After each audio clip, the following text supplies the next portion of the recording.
Nous sommes dans une école en Ouganda. Pourtant, ces adolescents sont en train de parler en hébreu.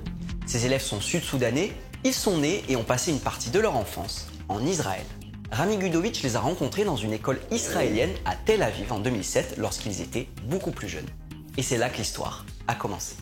Durant les vacances d'été, nous avions réalisé que ces enfants étaient désœuvrés. Ils traînaient dans les parcs, dans des endroits pas sûrs. Avec un groupe de volontaires, nous avions alors décidé d'organiser des activités pour ces enfants. En 2011, le Soudan du Sud accédait à son indépendance. Et peu après, les autorités israéliennes ont décidé d'expulser les Sud-Soudanais vers leur pays. Mais peu après leur arrivée au Soudan du Sud, les enfants ont commencé à nous appeler. Ils tombaient malades. Ils n'avaient pas accès à l'école. Ils n'avaient pas accès aux aliments de base, ni à l'eau potable. Rami et d'autres bénévoles ont alors lancé le projet Come True, devenir une réalité en français.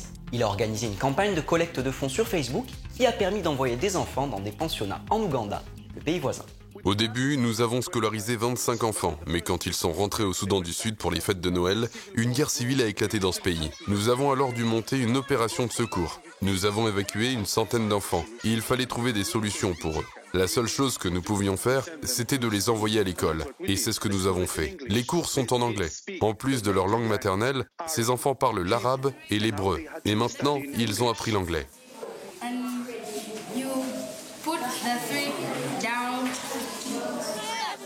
La plupart du temps, ils parlent hébreu entre eux. Et d'une certaine façon, c'est cette langue qui définit leur identité singulière. Il y a des centaines d'autres enfants expulsés d'Israël comme eux. Nous n'avons pas assez d'argent pour les aider. Il y a encore beaucoup d'enfants qu'il nous faut ramener à l'école.